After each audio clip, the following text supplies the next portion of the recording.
Ya estamos a la hora, así que yo creo que comencemos nomás y seguimos avanzando. Bueno, hola a todos a quienes nos están viendo a través de nuestra plataforma aliada de Welcome Live. Ya nos dicen que se escucha, así que estamos bien. Y vamos que se puede. Así que, bueno, primero de todo, muchas gracias a todos aquellos que nos están viendo. Bienvenidos a otro episodio de Latam 4 Live.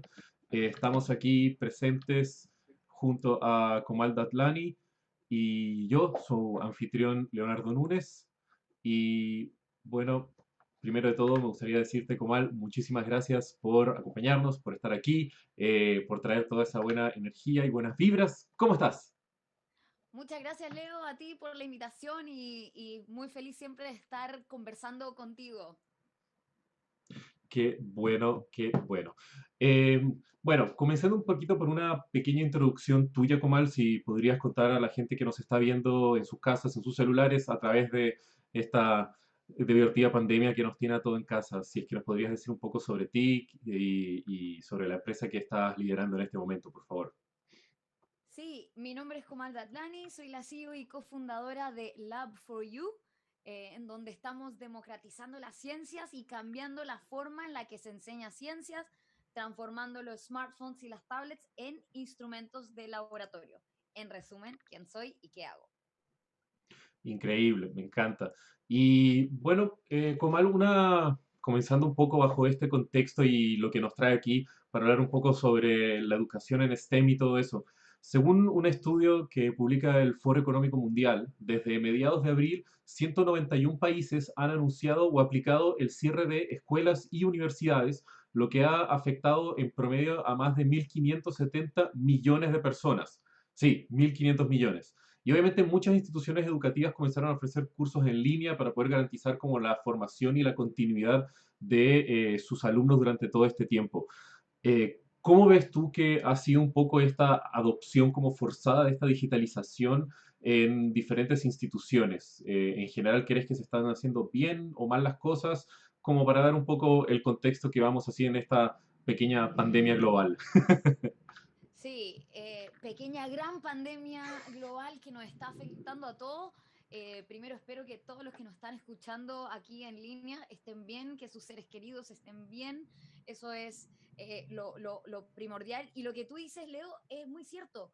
1.5 billones de estudiantes en el mundo están fuera de las salas de clases como normalmente conocemos y están tratando de entrar a estas salas de clases digitales o virtuales. Y un gran desafío aquí, y no quiero ser políticamente incorrecta, pero aquí lo que pasa es que muchos dicen que esto es el online learning, ¿no? Aprendizaje online y mira, este es el gran experimento de aprendizaje online y que todo el mundo se va a digitalizar, porque ya lo veníamos diciendo desde antes, la transformación digital y los que se quedaron atrás, etcétera. Pero la verdad es que esto no es un online learning como corresponde, porque el online learning incluye un proceso de diseño instruccional, de pedagogía, que es muy distinto al diseño instruccional de un currículum tradicional en la sala de clase. Lo que está pasando hoy día es lo que llamamos como el emergency remote learning, o sea, es enseñanza remota, pero de emergencia. O Ujú. sea, de emergencia de un día para otro, yo dije, ok, listo, nos fuimos para la casa y tenemos que enseñar desde la casa, ¿no? Entonces, ¿qué está pasando? Muchos profesores están tomando los PowerPoints y los keynotes que normalmente tenían y pasándolos a digital para enseñar vía Zoom, vía Google Classroom, Hangouts, etcétera. O lo mismo que ellos pasaban en su currículum, tratando de pasarlo online. Y la verdad es que el diseño instruccional de una clase online es muy distinto. Y el desafío es que esta pandemia ha reflejado muchas de las inequidades que tenemos como sociedad y hoy día vemos esa inequidad muy latente en nuestros países, especialmente en Latinoamérica y en el mundo, ¿no? Ujú. Perfecto. No, y es súper interesante lo que comentas, porque claro, muchos profesores pasaron esa transición en la cual, claro, no es como que están haciendo una educación digital completa, obviamente con todos los beneficios que esto traería, pero simplemente es como pusieron una webcam como ahora y están hablando y es como, bueno, la clase es A, B, C y sigue como con ese mismo Ujú. modelo, esa misma estructura, sin beneficiarse de una serie de como complementos que se podría estar entregando a eso. Y solo quería traer un poco como el ejemplo que, claro, como esta emergencia ha dado tal que, por ejemplo, instituciones educacionales tan prestigiosas como, por ejemplo, Harvard, no solamente ha tenido que estar como modificando mucho el cómo ellos están enseñando las clases, obviamente esta transformación de emergencia, sino que también el cómo están evaluando a los alumnos, en la cual ahora los Muy semestres importante. solamente consisten en aprobado y reprobado. Y eliminaron casi todo el tema de créditos extra, el sistema de notas que estaban utilizando y todo eso, lo cual bajo el contexto de esta de pandemia obviamente se entiende, pero que como tú mismo mencionas, no es algo, uno, sostenible ni tampoco beneficioso que se mantenga de esa forma para el alumnado de aquí a futuro. Claro, lo que tú dices es muy importante, Leo, porque piensa que si Harvard eliminó lo que llaman el grading, ¿no? El grading, o sea, por ejemplo, si te sacaste una nota 7, una nota 10, o sea, ya no te vas a comparar con el resto de tus compañeros, sino que te vas a preocupar de ti, los profesores, y nosotros trabajamos con varios colegios, y la preocupación principal de los colegios con los que estamos trabajando es el bienestar socioemocional de los estudiantes. O sea, ya no están interactuando con sus compañeros del colegio, ahora se tienen que preocupar de su bienestar socioemocional. Entonces, lo que está haciendo Harvard también lo están haciendo nuestros colegios en Chile, en Latinoamérica. O sea, las notas, o sea, ya, ¿cómo voy a evaluar? Inclusive, si pensamos en, ¿estaba evaluando bien antes o no? ¿En qué me estaba enfocando en esa evaluación? ¿No? Entonces, hoy día también se está viendo como un repensar de la evaluación y no solamente Harvard, como dices, Duke, Stanford, etcétera, todas las grandes universidades están eliminando el peer-to-peer comparison grading, o sea, yo, compañera de Leo, ya no me voy a poder comparar, mira, tú te sacaste un 7 o un 10 y yo me saqué un 4, un 3, porque tú eres el más Mateo aquí, claro, o sea, ya no, ya no va a haber esa comparación entre alumnos, como no va a haber un ranking, simplemente va a ser un pass o un fail, y en muchos lugares también están pensando pass everyone, ¿no? Porque sí va a haber como un loss in learning, que le dicen como una pérdida del aprendizaje. O sea, ya se prevé que este año va a haber una pérdida de aprendizaje sustancial. Entonces, aquí es pensar cómo podemos hacer para que sea la menor pérdida de aprendizaje posible.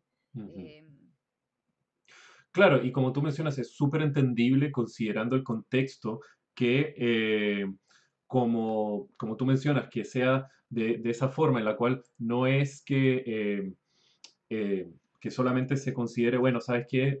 Chao para todos y todo eso, sino que, como tú dices, mitigar el impacto de este contexto es mucho mejor que simplemente intentar de forma apurada el querer solucionarlo. Entonces, claro, qué, qué- claro. qué bueno que haya más de una institución que lo estén viendo de esa forma y, no sé, encuentro yo que ya estamos a mayo, muchos profesionales de educación ya pueden ver que, que se viene así y en lugar de eso veamos cómo será el resto del año académico y vayamos, medio que como todo nos ha golpeado en esto, ir improvisando y mejorando en cuanto vamos Claro, claro. avanzando paso a paso. Y por eso la distinción, Leo, de esto no es el traditional online learning con un diseño instruccional tipo Coursera que se demoraron, no sé, un año en preparar un super curso de online learning, sino que esto es emergency remote teaching, o sea, es enseñanza remota de emergencia y una adopción rápida. Y ahí uno puede dar el ejemplo también como desde el punto de biología evolutiva, ¿no?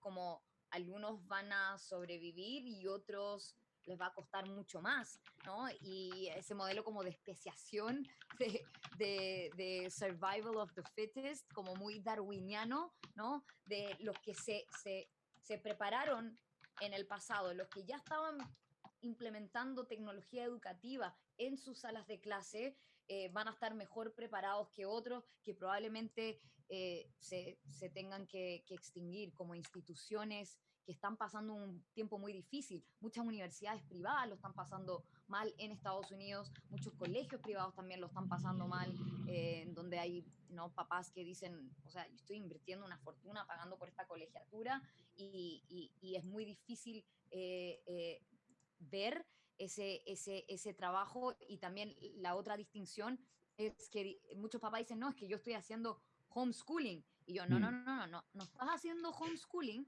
esto es homeschooling remote schooling, porque el profesor del colegio sigue pensando en el estudiante, le está mandando material, está teniendo sus clases en Zoom o Google Classroom. Hay estudiantes que se están metiendo a Google Classroom y que se están metiendo al Zoom, no todos, porque hay una diferencia ahí de algo que refleja esta pandemia, ¿no? La inequidad que tenemos en nuestros países con la conectividad y con los devices, con las computadoras, etcétera. Es como otra conversación, pero el homestaying, remote schooling, es muy distinto al homeschooling, en donde los padres tienen la responsabilidad.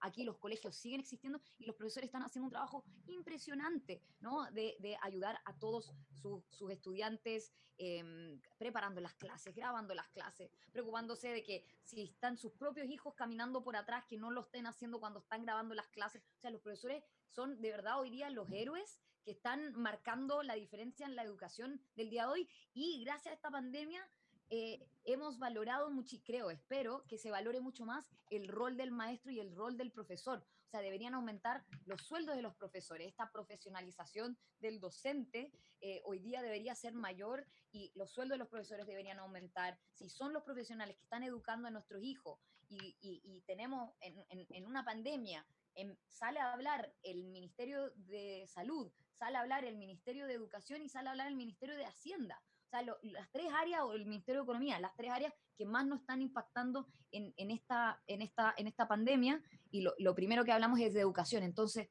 si los profesores están jugando un rol tan fundamental, si los colegios están jugando un rol tan fundamental en nuestra sociedad, ¿por qué ellos no tienen los sueldos que, por ejemplo, enfermeras y médicos, que también son igual de importantes en nuestra sociedad? ¡Boom! Comar hablando de cómo los profesores están siendo mal pagados. Me encanta. Yo dije que no iba a ser políticamente correcta en esta jornada. Me No voy encanta. a decir nombre. Ahí sí sí me voy a cuidar. No voy a decir, no voy a decir nombres. No echamos así a alguien al agua. No, pero me encanta que seas políticamente incorrecta. Como él deja que todo fluya de la mejor forma posible. Sí. Y como tú mencionaste, obviamente bajo este contexto vemos todas estas diferentes, cómo se están adaptando instituciones educacionales y todo eso, pero igual seamos honestos, onda, estamos hablando del ejemplo de Harvard, de Duke, de la Sí. gente que hace homeschooling en Estados Unidos. Sé que Lab4U, tu empresa, trabaja y vende sus servicios en Estados Unidos, pero también en Latinoamérica.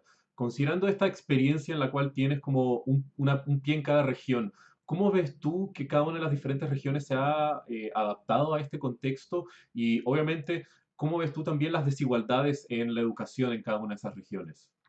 Sí, mira, esa pregunta, Leo, yo te quiero mucho y te respeto mucho. Es una Uh, pregunta que de verdad toca mi corazón, ¿no? Porque es triste ver la desigualdad.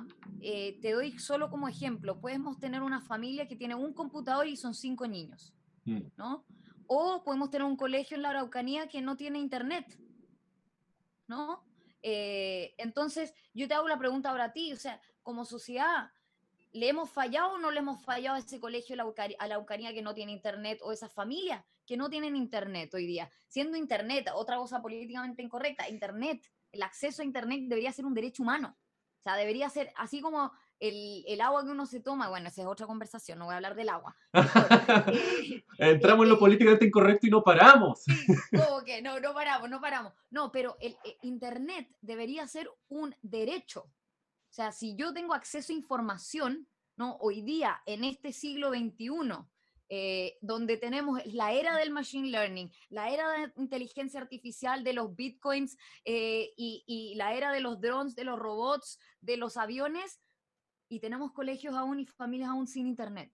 Mm, Entonces, tú te ves la balanza de qué futuro estamos hablando, de qué presente estamos hablando.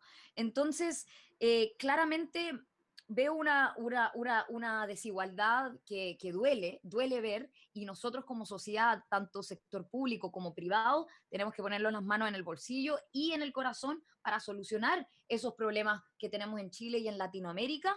Y ahí, ¿qué diferencia? Tu pregunta fue como, ¿qué diferencia ves? Como que yo tratando de evadir tu pregunta, pero No le no. vadas, comal. No. Aquí, si bien tenemos distintos contextos, ¿no? Por ejemplo, ya en Estados Unidos hay más, multiculturalmente vas a tener familias afroamericanas, familias latinas, familias chinas, y a lo mejor en Latinoamérica no hay tanta de esa diversidad o no se habla tanto de esa diversidad, aunque sí existe. Eh, la, el contexto en el colegio, la sala de clase, el rol del profesor, los estudiantes que están o no están motivados, es la misma. En esencia, somos todos seres humanos. En esencia, tenemos un modelo educativo prusiano que venimos arrastrando hace un tiempo, donde el profesor está con los estudiantes y tiene los mismos desafíos. Un profesor en Chile, un profesor en Argentina, en Uruguay, en México, en Estados Unidos. Nosotros vemos ese rol del profesor, esa preocupación del profesor, ese profesor como héroe que quiere enseñarle a sus estudiantes, que quiere inspirar a sus estudiantes, y que algunos estudiantes no lo están pescando y no están motivados. Ese dolor y ese problema es el mismo, ¿no? En esencia. ¿Qué es lo que cambia? En Latinoamérica, 80% de los colegios no tienen laboratorios, ¿no? Y ahora, ¿qué laboratorio? Estamos en la casa. Muchos no tienen computadores, por ejemplo. Pero te sorprenderías en ver que no solamente en Latinoamérica, yo viendo las métricas acá de Miami-Dade College, por ejemplo, de Estados Unidos, solo el 60% de sus estudiantes entra a una clase Zoom. Imagínate, estamos hablando de un país de la OECD, solo un porcentaje de los estudiantes entra a la clase Zoom y el resto no. Entonces también prevemos un dropout o una deserción escolar muy, muy grande este año, y tenemos que ver cómo podemos ayudar. Entonces, ¿hay diferencia? Sí, hay diferencia en desarrollo profesional docente. Hay algunos profesores que tienen mayor formación y hay mayor programas de desarrollo profesional docente en distintos países, pero en esencia, el rol del profesor hoy día, que es un mentor en estas aulas digitales, en estas aulas virtuales, ese rol, esa preocupación, ese amor por querer enseñar y poder inspirar a sus estudiantes en Chile, en México, en Estados Unidos, en todos los países en los que estamos, vemos que es la misma. Eso es medio depresivo, pero lapidario al mismo tiempo, y me encanta. En la cual, como tú mismo mencionas, es un poco fascinante el darnos cuenta que a veces las diferencias son, uno lo ve como la diferencia más superficial, no sé, entre el PIB per cápita, los recursos, no, es que todos esos colegios tienen, como tú mismo mencionas, onda, no, es que el laboratorio de tal colegio público en Estados Unidos es increíble, fascinante y todo eso, pero si uno se va como a la semilla, como la raíz de la problemática de la educación, de esa capacidad y ese rol que tiene el profesor, el desafío es el mismo y el cómo se está desarrollando y tal vez no desarrollando es bastante Mm. similar en los diferentes lados. Las pedagogías, o sea, hoy día en este mundo globalizado, el compartir la pedagogía basada en evidencia, o sea, eh, evidence-based pedagogy, o sea, pedagogía basada en evidencia. Hay investigaciones internacionales que se aplican en Chile, que se aplican en México, en Estados Unidos, por ejemplo, metodología indagatoria, aprendizaje basado en indagación, aprendizaje basado en proyecto, el alfabetismo científico, o sea, todo esto que venimos trabajando en la For You muchos años, no es algo que nació en Chile necesariamente. Esto es basado en evidencia pedagógica, y lo importante, o sea, no hay como un silver bullet, ¿no? ¿Cómo ¿Bala digo? de plata? ¿Una Una bala de plata. solución? No hay un silver bullet, no hay un silver bullet, perdón mi Spanglish, Leo. No hay un silver bullet, sino que la pedagogía debería ser la esencia, y la Ujú. tecnología es un medio, no es el fin, ¿no? Y ahí creo que nos unimos, y el profesor de ciencia de Estados Unidos también está utilizando una metodología indagatoria, y el profesor de la escuela de San Ramón acá en Chile también está utilizando metodología indagatoria para inspirar a sus estudiantes, ¿no? Claro. No, y es fascinante entonces cómo lo mencionas y también un tema que es como para pensar y para replantear es el cómo está aprendiendo el profesor, onda, Mm, cómo vemos a veces falta de preparación bajo este contexto, onda, cómo el profesorado está capacitado para trabajar en un contexto digital o qué herramientas digitales y virtuales podrían estar utilizando los profesores para complementar la educación de sus alumnos y que está ahí como fallando, que hay un gap que se puede solucionar y es fascinante el ver eso también, y cómo podemos entregarles más herramientas para los profesores poder estar trabajando o herramientas de aprendizaje para que los profesores puedan estar complementándose de la mejor forma, porque obviamente la tarea de un profesor es titánica en mm, cómo enseñar, cómo generar la atracción y el engagement en el alumnado, considerando que estamos en el fucking siglo XXI, en el cual la estimulación que la juventud está recibiendo de cualquier otro lado es tan increíblemente alta, mientras que, como tú misma mencionaste, el sistema educativo sigue siendo una estructura que hemos heredado de un sistema prusiano desarrollado en la primera revolución industrial, ya pasamos a la segunda, ya pasamos a la tercera, ahora estamos en los primeros arboes de la cuarta revolución industrial. ¿Cómo nuestro sistema educacional se podría adaptar, crees tú, a esta revolución tecnológica, a esta convergencia que estamos viendo de diferentes áreas y tecnologías?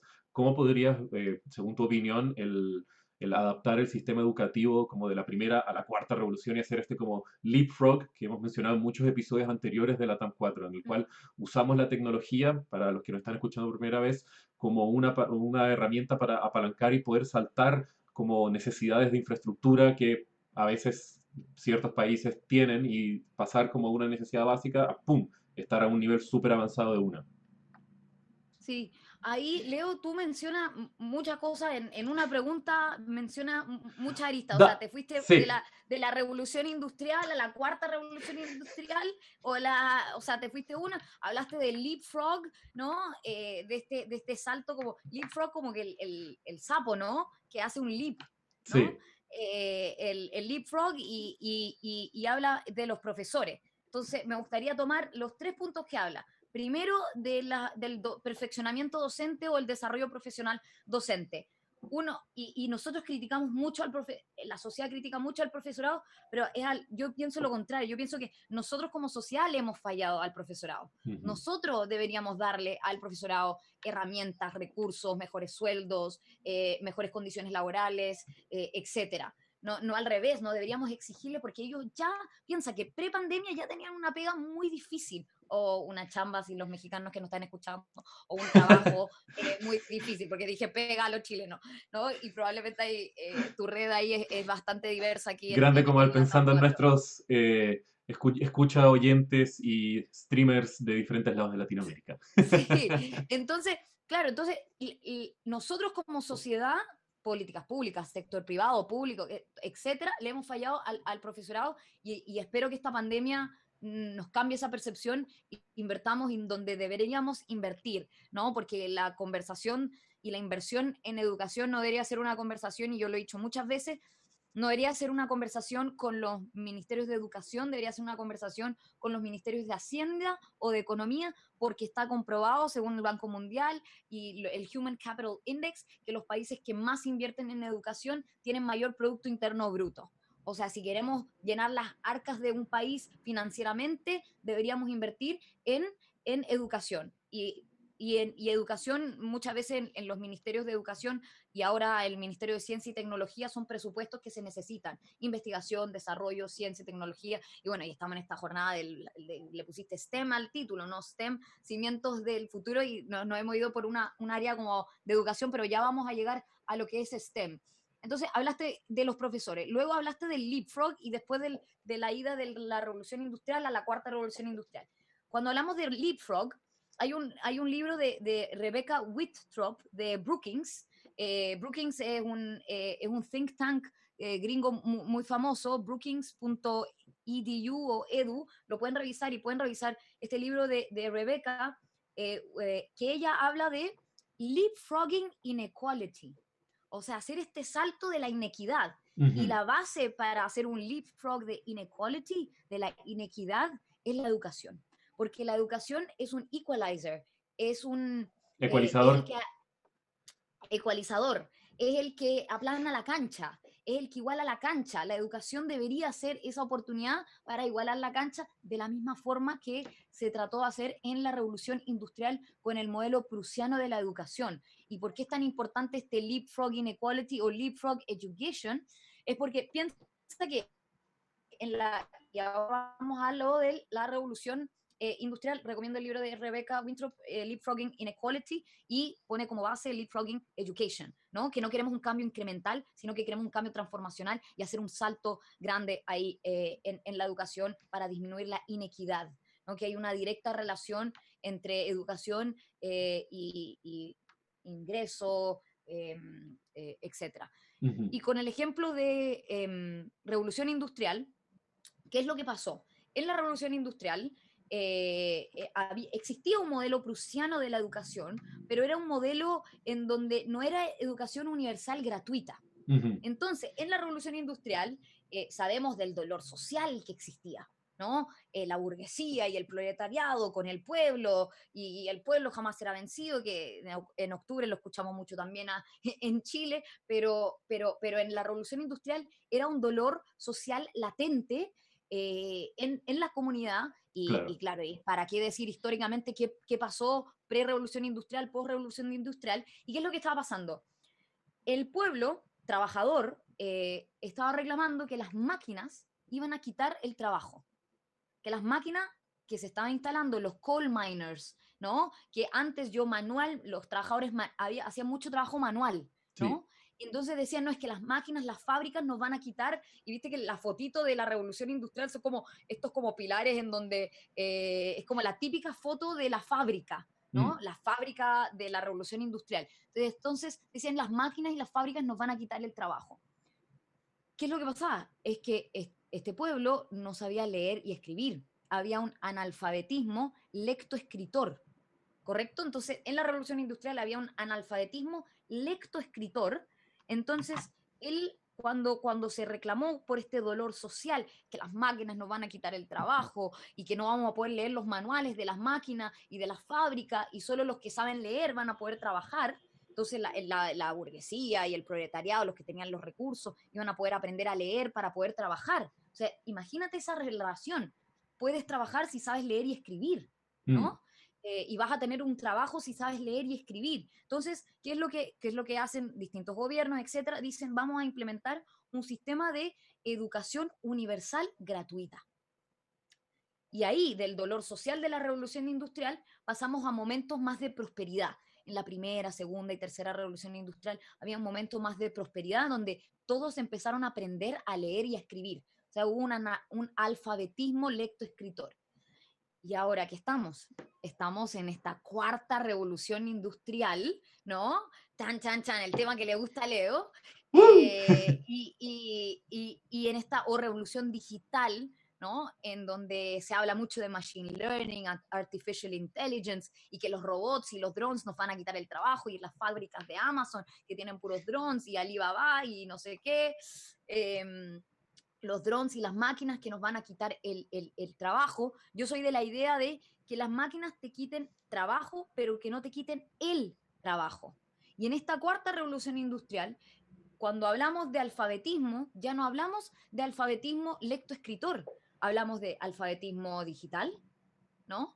Alfabetismo cívico, alfabetismo científico, alfabetismo. Entonces, hablamos de un alfabetismo que nos pueda desarrollar el pensamiento crítico con habilidades del siglo XXI que nos hacen mejores ciudadanos, que nos van a permitir tener mejor trabajo. Entonces, imagínate hoy día los estudiantes que están aprendiendo con el Zoom, con el Google Classroom, etcétera, el día de mañana van a tener estas habilidades digitales que los van a permitir trabajar, a diferencia de, por ejemplo, mi papá, que hoy día no ocupa Zoom y no ocupa Google Drive, por ejemplo, ¿no? Entonces, Wow.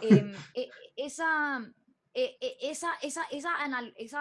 esa transformación de conocimiento, habilidades, este cambio transformacional que está pasando en la educación hoy día es lo que necesitamos para que haya una mayor prosperidad, ¿no?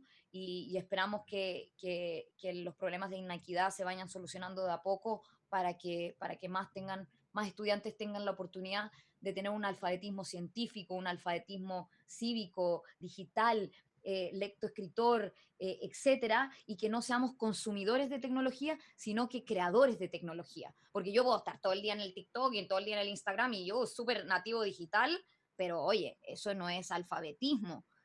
No, yo quiero tener un alfabetismo digital que me permita construir, que me permita ser un creador, que me permita tener pensamiento crítico.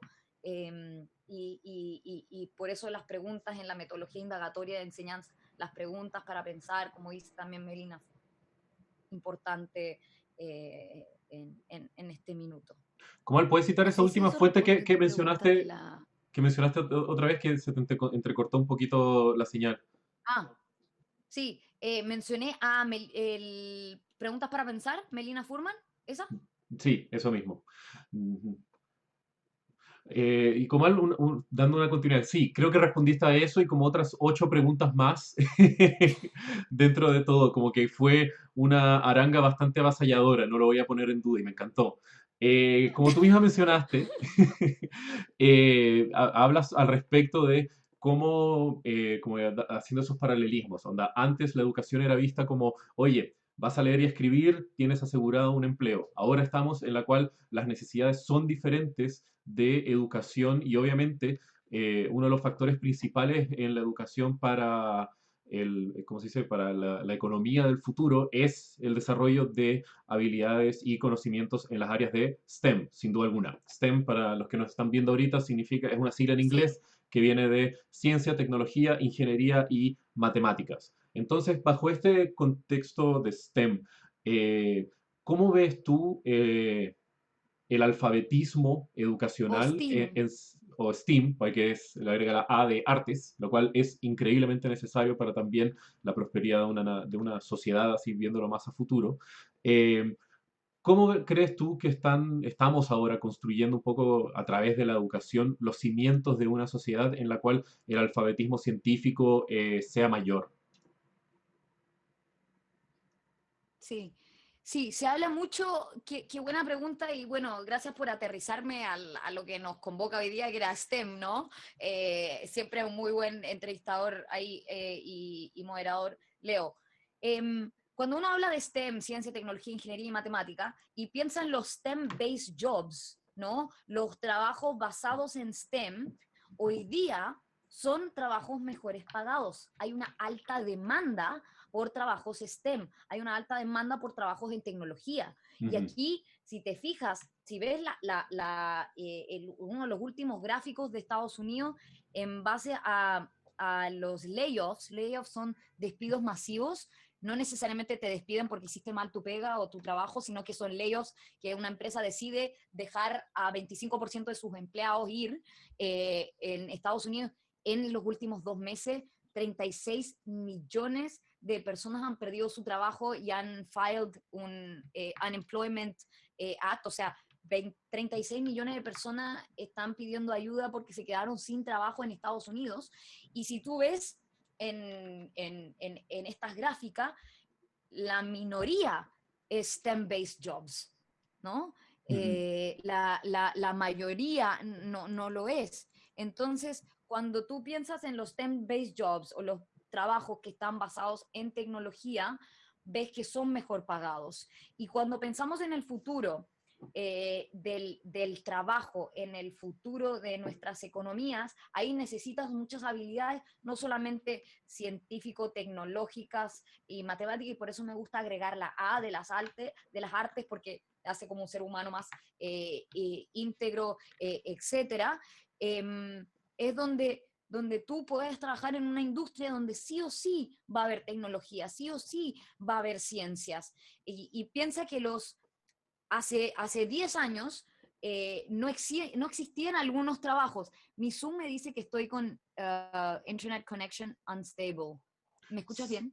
Sí, te escucho bien. ¿Me escuchan bien? Audiencia, ¿me Se escuchan te ve bien? en una resolución medio bajita y un poco inestable, pero el audio está todo en orden.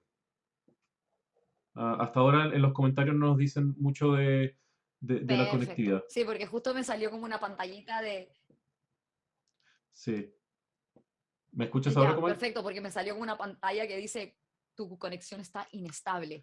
Eh, y, Sí. y salía, y salía un artículo en el New York Times que decía, the world is not ready, the internet is not ready for coronavirus, ¿no? Y aparte, viernes a las 7 de la tarde, todo el mundo Sí. está viendo como Netflix o algo y está ocupando como el bandwidth No, y de dato curioso, internet aquí en Chile en este pasó que minuto. ayer el Así internet que estuvo con una demanda si, si, altísima, uno, así si que uno piensa en sí, nos comentan por interno que se escucha todo bien, pero resolución baja sí, nomás, así que totalmente. Me tranquilo. avisas cualquier cosa y me... Perfecto, perfecto. Buenísimo. Sí, y como una... Entonces, entonces volviendo a lo STEM y pensando en Internet, que necesitamos personas, necesitamos habilidades para solucionar los grandes problemas de la humanidad. Virología, coronavirus, cambio climático, todos los problemas de la ODS, las ODS, ¿no? De la ONU, los Objetivos de Desarrollo Sostenibilidad, necesitamos esas habilidades y esa formación para solucionar estos grandes problemas de la humanidad. El ejemplo del Internet es uno. mm, ¿No? Entonces, mirando el mundo laboral y mirando lo que hoy día tenemos, lo que hoy día entregamos en nuestra educación, hay un shortage, hay una falta de profesionales STEM, especialmente en el área de las ingenierías en computación. sí, ¿y cómo ves tú que podría ser enseñada toda estas áreas de educación STEM, más aún considerando el contexto de Latinoamérica, en la cual en muchos temas, como habíamos mencionado al principio, nos estamos quedando atrás en temas de infraestructura, de capacidad de laboratorios y todo eso? ¿Cómo ves tú que Latinoamérica podría ser beneficiada y podríamos de cierta forma tomar la batuta en temas de educación STEM y poder poco a poco estar formando una mayor base de educación focalizada en STEM en nuestra región? Mm, sí, sí. Lo primero es, y lamentablemente Latinoamérica está en los últimos lugares de inversión en ciencia y tecnología. O sea, lo primero es invertir más en ciencia y tecnología. Y te voy a responder con un ejemplo, con una data. Banco Mundial, cuando uno busca World Bank Data, Researchers and Developers per Million Inhabitants, o sea, número de investigadores y desarrolladores por cada millón de habitantes, como pueden googlearlo, World Bank Data, investigadores y desarrolladores por cada millón de habitantes. En Estados Unidos hay más de 4.000 investigadores y desarrolladores por cada millón de habitantes. En Europa hay más de 3.000 investigadores y desarrolladores por cada millón de habitantes. En Japón, 5.000. En Singapur, más de 6.000 investigadores y desarrolladores por cada millón de habitantes. ¿Cuánto creen que hay en Latinoamérica de investigadores y desarrolladores por cada millón de habitantes? Se van a sorprender con el número, o sea, estamos hablando 10 veces menos que un Singapur o un Japón por cada millón de habitantes. Entonces hay 503 investigadores por cada millón de habitantes en Latinoamérica y ahí lidera Argentina y Brasil y luego Chile. Entonces, claramente tenemos una falencia en la inversión en ciencia y tecnología. Tenemos una fuga de cerebros Mm. en ciencia y tecnología y en la formación. Y aquí, ¿cómo podemos cambiar? ¿Cómo podemos cambiar? Necesitamos que en nuestras escuelas virtuales o presenciales, ¿no? O sea, nuestras escuelas virtuales y presenciales, después de validar el estado socioemocional de nuestro estudiante en esta época de pandemia, es entregar herramientas para que desarrollen habilidades, en donde puedan tener un pensamiento crítico, en donde creo que está pasando una ambulancia justo fuera de mi edificio, perdón, hashtag homestaying o working from home. Espero que estén bien las personas que estén en esa ambulancia, perdón. Esperemos también. Eh, Espero que estén sanos y salvos y que lleguen y que lleguen bien, perdón.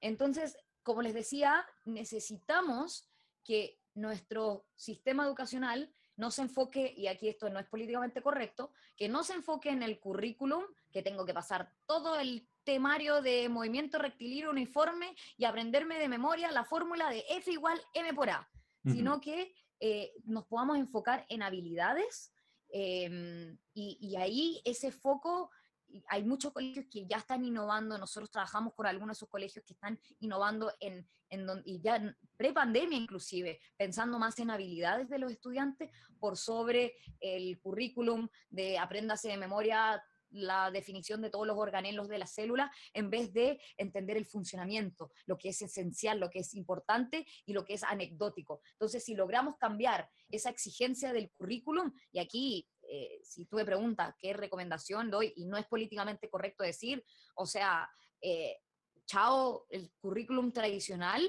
enfoquémonos en lo que es importante, lo que es esencial, en las habilidades que quiero que mis estudiantes desarrollen, y pensando para que ellos sean mejores ciudadanos, con pensamiento crítico, con una educación y un alfabetismo científico, un alfabetismo cívico, que les permitan tomar mejores decisiones y que les permitan solucionar los grandes problemas de la humanidad. Porque si hoy día nosotros ya, o sea, como que estamos tratando de trabajar en torno a los problemas que nos están surgiendo, pero si yo tengo esperanza, es esperanza en estos jóvenes, como Greta Thunberg, que está escuchando a la ciencia para solucionar un problema de la humanidad, por ejemplo, cambio climático. Entonces Ya. necesitamos a más Greta Thunbergs en nuestros colegios en Chile, Latinoamérica, etcétera. Necesitamos más Pablos Valenzuelas, más María Teresa Ruiz, que puedan solucionar estos grandes problemas de la humanidad.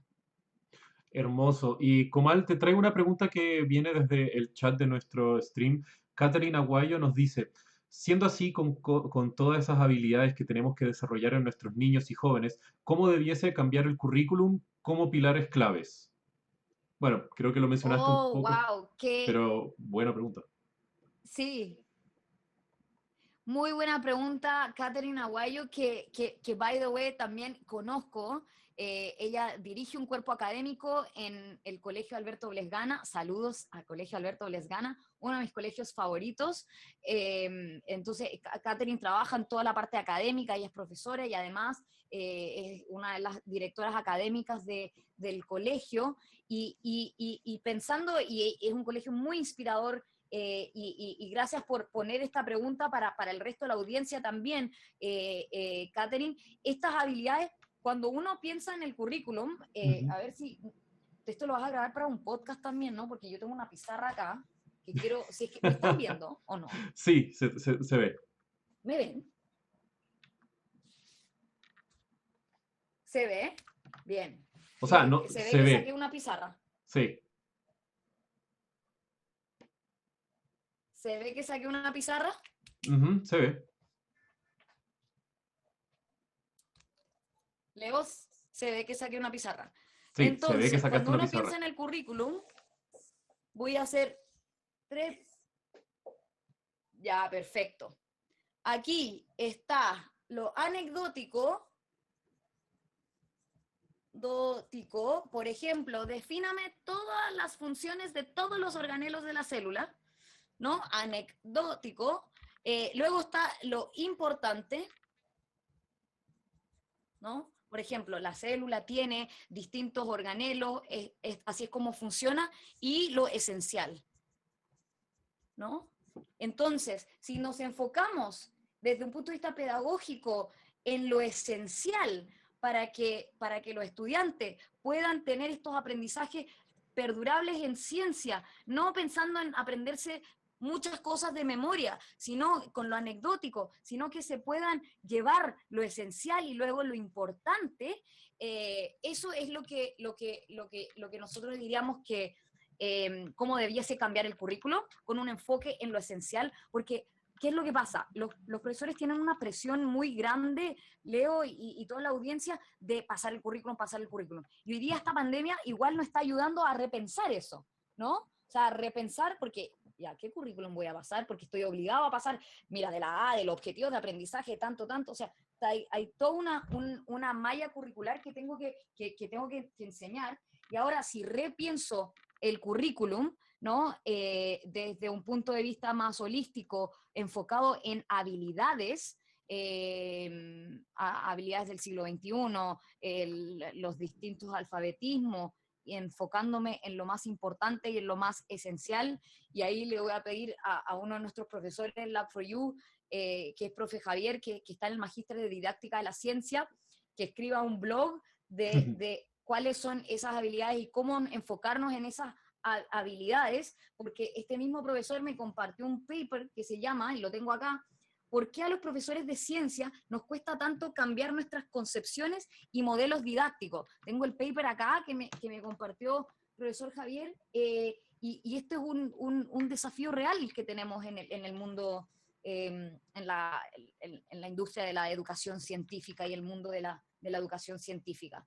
O sea, no sé si puedo responder del todo, Katy, esa pregunta, pero yo me enfocaría en lo esencial, lo importante, y luego lo anecdótico, y en las habilidades enfocarnos en toda la parte como de indagación, las preguntas para pensar. No, si yo incentivo esas preguntas para pensar de los estudiantes, espero tener aprendizaje perdurable en ciencia, no con ese deseo de aprenderse la fórmula de memoria, porque eso no va a ser al final un aprendizaje profundo. Y les comparto después el paper, y le digo a uno de nuestros profes que a resumirlo, ¿no? Ujú. De por qué los profesores de ciencia nos cuesta tanto cambiar nuestras concepciones y modelos didácticos. Dale, perfecto. Comal me pregunta, otra pregunta rápida que nos hacen desde el público para hacer una respuesta así como rapidita para ellos. Luis Dávila nos pregunta, ¿lo esencial depende de la industria a la que uno quiera dedicarse?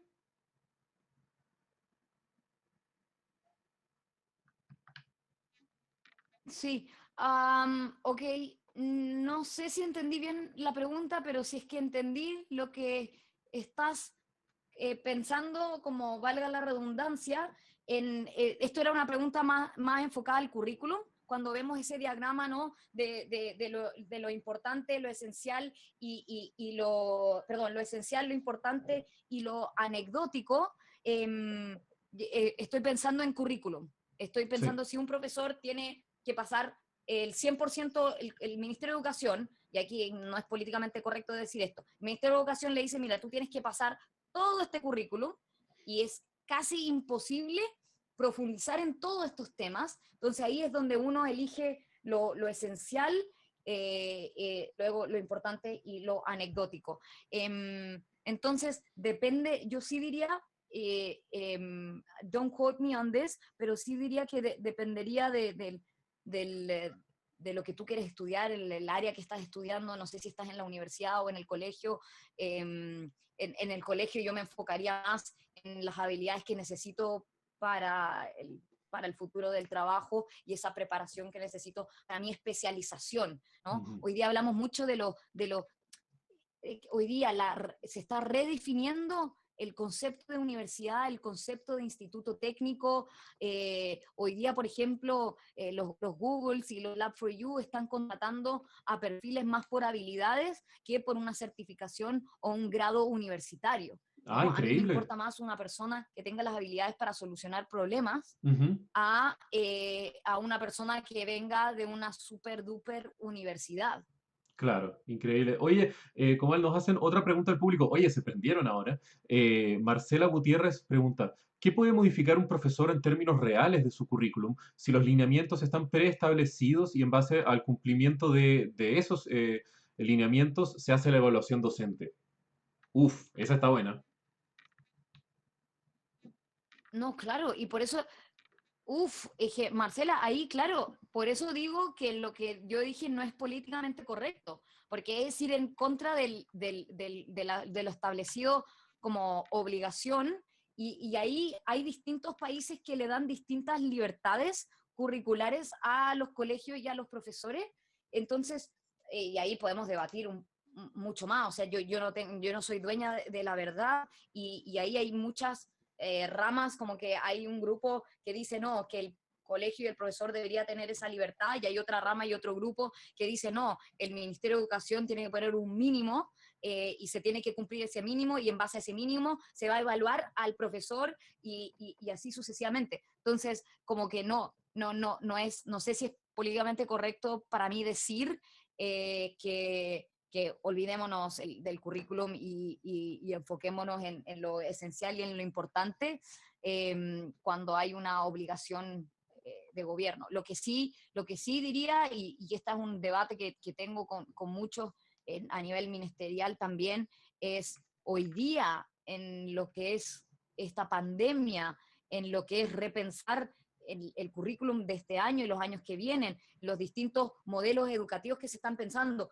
Sé de colegios que están pensando, ya planificando para, por ejemplo, colegios en Estados Unidos donde saben que esto va a durar mucho, y Ujú. probablemente en Chile también dure mucho, se están pensando en modelos híbridos en donde haya como un modo presencial y un modo como más modular y como híbrido, presencial y no presencial. Entonces, en estos modelos más modulares, híbridos, presencial y no presencial, por ejemplo, presencial lunes y miércoles y no presencial jueves y viernes, por ejemplo, esa selección de currículum en donde en el no presencial vas a poder enseñar ciertas materias de cierta forma y en el presencial ciertas materias de otra forma, ahí es donde hay que aplicar diseño instruccional. Eso sí lo puedo decir. Hoy día, lo que es evaluación docente, no me siento capacitada para responder esa pregunta bien, Ujú. y le puedo preguntar a los expertos en Lab4U para que respondan, y puedes después, Leo, escribir mi correo info@lab4u.co para preguntarle a nuestros académicos a que lo respondan, pero sí puedo decir que uno tiene que pensar en el diseño instruccional. El instructional design de una clase online es muy distinto al instructional design de una clase presencial. Ok. O sea, yo no puedo tomar el PowerPoint de la clase presencial y pasarla a online. No, se entiende bastante y obviamente como tú misma mencionas, ¿Sí, muchas veces Leo? ¿me escuchas? Muchas veces los profesores también tienen restricciones, como tú dices, ministeriales y todo eso. Entonces, claro, dentro de la libertad que tengan los diferentes profesores en su institución, se pueden movilizar y trabajar más con eso. Y como una pregunta para ya ir concluyendo un poco todo eso y también para hacer honor de tu tiempo y de los que nos están viendo. Siempre nos gusta estar como el cierre un poco de nuestros episodios de Latam 4, nos gusta empoderarnos bastante y ponernos en una posición de qué acciones concretas recomendaríamos a diferentes líderes de industria, de opinión pública, de poder político, el ministro. ¿Qué recomendaciones y acciones concretas darías tú para diferentes esferas de poder en Latinoamérica para generar cambios concretos direccionados hacia el desarrollo de una mejor y una más poderosa educación en STEM para Latinoamérica? Puede ser desde el sector público, civil, todas las aristas. Así como Comal, hoy tienes el oído de la gente más poderosa en todos los sectores de la sociedad. ¿Qué dirías tú que tendría que ser concretado ahorita ya? No hay presión, no es como que esté la gente más Si tuviera una importante. varita mágica y pudiera decirle ministerio, claro, totalmente. Ahí, en la pregunta más importante, mi Zoom sigue siendo como que tu conexión es inestable. Les pido disculpas y no voy a decir qué empresa de internet tengo en este minuto.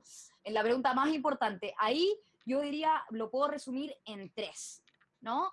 Y número uno, así, número uno, directores políticos, sector político, pongamos la mano en el corazón y en el bolsillo, invertamos más en educación. Invertamos más en educación, ciencia y tecnología. O sea, eso es como número uno. Y esa inversión tiene que estar destinada a desarrollo profesional docente, ¿no? Más herramientas para nuestros profesores, para nuestros colegios, para nuestros estudiantes, ¿no? Mejores sueldos de ya para nuestros profesores. Es como que número uno, number one. Number two, número dos, chao, currículum, repensemos el currículum, Ujú. repensemos la forma en que estamos, y esto no es políticamente correcto, o sea, como repensemos la forma en que estamos enseñando y repensemos el currículum. ¿no? Se habla mucho del currículum, las grandes ideas de la ciencia, etcétera, pero ahora hay que repensarlo por completo, un poco con lo que hablábamos hace poco. Y tercero, y aquí sí creo que es importante, y este mensaje no es tanto para el gobierno, pero no es tanto para el usuario final, que es el sector de la educación, sino más el sector privado. Los gobiernos deberían regular mucho más a las empresas que están diseñando tecnología educativa. Por ejemplo, cacha, yo lo estoy diciendo siendo dueña de una empresa de tecnología educativa, sino que el gobierno debería regularme más a mí, la For You, y a los Google Classroom y a los Zoom con seguridad de la información. Por ejemplo, en Estados Unidos hay un compliance que se llama COPA Compliance, que yo como proveedor de los colegios y proveedor del sistema educacional en Estados Unidos, yo con el COPA Compliance tengo que cuidar la información de los estudiantes y me obligan. Yo no puedo saber los nombres de los estudiantes si estoy proveyendo un software educativo para los estudiantes.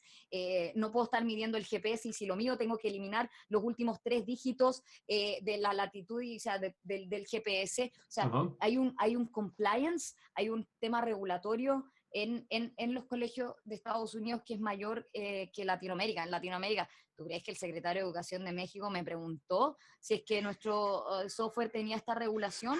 Y acá tampoco. Entonces, mayor regulación para los proveedores, ¿no? Definitivamente. Y, cacha, te lo estoy diciendo yo, que si es que a mí me lo exigen, voy a tener que invertir más en esa regulación, pero creo que es por el bien de todos, ¿no? Entonces, uno, más recursos para el sistema educacional, más recursos para los profesores, más tiempo, recursos en todo sentido, recursos, tiempo, salario, etcétera. Ujú. 2, currículum. 3, regulación. Increíble, muchísimas gracias, Comal. Oye, tenemos otra pregunta de nuestro querido público que nos está viendo ahora en el stream y es otra vez Catherine Aguayo, grande Katy, ahí motivadísima lanzando preguntas a diestra y siniestra. Es muy linda, ¿no? Es fantástica, la quiero mucho. Ella pregunta, Comal, ¿puedes hablarnos de cómo sería una clase con foco en las habilidades versus con un foco en los contenidos que hacen los estudiantes? Ah, ya. Ahí en las distintas metodologías de aprendizaje, y te voy a compartir un paper que trabajamos con profe Javier, cáchate. Mira, aquí está el paper, destacado y Ah, todo, ¿no? Con nota y todo, buenos kilómetros recorridos tiene con ese nota y paper. todo, que claro, claro. Y esto es un poco del evidence-based pedagogy, y por eso también creo que tiene que existir Lab for You, porque Katy, que está lidiando con tantos profesores, con tantos estudiantes, o sea, si yo prefiero yo leer el paper y contarle a Katy, porque ella tiene una pega operativa muy grande, tiene que preocuparse de sus estudiantes, o sea, es una pega muy grande. Yo hoy día no tengo estudiantes, ¿no? Entonces, tengo este estudio del evidence-based pedagogy. Y en este está hablando de distintas metodologías educativas, por ejemplo, habla del constructivismo, habla del problem-based teaching, o sea, en la enseñanza basada en problemas, donde le doy al estudiante un problema, y el otro es el inquiry-based teaching. Entonces, eso de las habilidades, en vez de enseñarle, por ejemplo, en el problem-based teaching, en el aprendizaje o en la enseñanza basada en problemas, en vez de decirle al estudiante, aquí está la fórmula del área y del perímetro, y esto me lo enseñó profe Javier, en vez de enseñarle, estudiante, aquí está la fórmula del área y del perímetro, aquí está el cuadrado, es empezar con una pregunta y con un desafío. ¿Esta es la sala de clase o esta es tu habitación? Y tienes que ver cómo rellenas con una alfombra la sala. Y tienes la alfombra y tienes un pegamento para ir conectando la alfombra. Entonces, a través de un ejercicio donde le pasas y le dices, tienes que medir con el pegamento las esquinas y medir la alfombra para poder ver cómo alfombras toda la habitación en base a este problema, y ellos llegan a la conclusión del área y del perímetro. Eso tiene un desarrollo de habilidad y un aprendizaje mucho más profundo que yo mostrarle, por ejemplo, aquí está la fórmula del área al perímetro, aplíquelo. Entonces, cuando el estudiante se enfrente a un problema, lo va a poder solucionar, a diferencia de, aquí está la fórmula, ¿no? El área y el perímetro. Eh, tanto ese es como un ejemplo, hay muchos más ejemplos, y el segundo, muy importante, en la indagación, en el inquiry-based teaching, Ujú. es si la guía, si la guidance, y creo que se nos pasó el tiempo, la guía, Tranquila. hay dos extremos. Uno puede ser una indagación muy guiada, y otro como receta de cocina, que tampoco está bien, y otra como la indagación abierta. Y ahí al medio hay una indagación guiada, y en la indagación guiada es donde hay mayor aprendizaje versus como el muy abierto y el receta de cocina. El receta de cocina yo estoy esperando un resultado, y el muy abierto es como, mira, aquí tenéis el pegamento y aquí tienes la alfombra y you figure it out, mientras que la guiada, la mínimamente guiada o la medianamente guiada tiene mayor impacto. Y bueno, y podemos seguir conversando más del tema de las habilidades y el aprendizaje perdurable en ciencia, y ese foco en habilidades versus el currículum per se. Creo que vas a tener que entrevistar a Katherine después para tu propio No, podcast. yo aprendo mucho de Catherine. Ella me enseña mucho también. Sí, bueno, otra vez, Comal, me gustaría decirte desde yo y el resto del equipo de la TAM 4, te agradezco mucho por tu tiempo, tu disposición, tu energía imparable, por, por decirle poco. Encuentro que una hora nos quedó un poco corto en algunos temas y encuentro que, claro, da como hay temas que podrían desencadenar en episodios enteros y en conversaciones que pueden llevarse a otros y a otros Sí, temas y a veces estas interacciones como son súper estimulantes y sí, positivas. Entonces, solamente para hacer un pequeño recap al respecto de tus últimas tres acciones que me gustaron mucho y me parecieron súper interesantes para los que nos están escuchando, era, primero, un incremento de los recursos para el sector de educación e investigación. El segundo era, chao con el currículum, onda, es algo anticuado, obsoleto y que requiere una reformulación total. Y al mismo tiempo, en el tercero, como tú mencionaste, y basada en tu propia experiencia, el de tener una mayor regulación en Latinoamérica para las empresas proveedoras de servicios para la educación, porque hay un tema muy fuerte de la privacidad y el resguardo de la seguridad y la privacidad de datos, que por tu experiencia personal has visto que en Latinoamérica tristemente no es así. Y bueno, para los que nos están viendo, me gustaría otra vez agradecerles a ustedes que nos están sí. presenciando, los que nos Viernes vieron a en las vivo. 7:30. Sí, O onda, sea, la gente a esta Dios hora está mío. en sus fiestas en Zoom, ya tienen el After Office Onda, digital, claro. están en Netflix y creo que por eso se nos cayó la señal tan fuerte. Eh, pero aún así, Claro, muchas yo tendría gracias. Zoom fatigue. Total, y quienes están aquí conectados les agradecemos mucho por ello, quienes nos están viendo a través de YouTube o a través de nuestro podcast en el futuro, también se los agradecemos mucho. Y bueno, los que nos están viendo y escuchando, como siempre, pueden ver este episodio de una vez, va a estar subido a nuestro canal de YouTube y después va a estar en nuestro podcast, que es Latam 4, todo junto, lo pueden buscar en Spotify y en las diferentes plataformas de podcast. Al mismo tiempo, se nos viene el próximo Latam 4 Live va a ser de otro tema igual de fascinante, con otra persona increíblemente brillante en otra temática, así que estén atentos. Me gustaría también darle saludos a Welcu, la plataforma que nos ha proveído de esta estructura para poder hacer este streaming y les agradecemos por su apoyo incondicional en nuestra meta de estar cada vez teniendo mejores programas con invitados más geniales. Y Comal, ¿algo que quieras promocionar en este espacio de cierre antes de despedirnos finalmente? No, no, agradecidos a todos estar un viernes a las 7:30 escuchando, así que muchísimas gracias. Eso habla muy bien de vuestra motivación para poder aprender un poquito más y escuchar esta conversación con Leo de educación científica, de STEM, de enseñanza.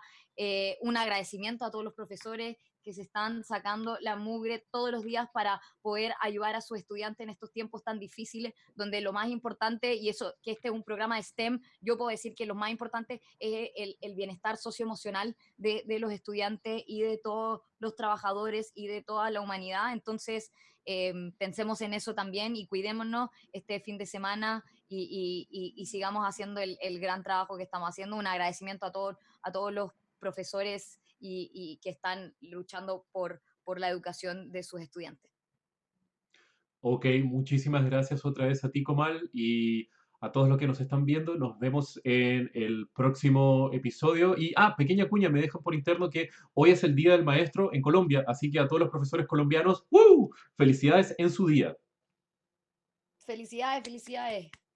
Ahí, Ahí, aplausos aéreos. Bueno, nos vemos a todos y claro. hasta la próxima. Que estén muy, muy bien. Cuídense, cuídense a sus seres queridos y hasta luego.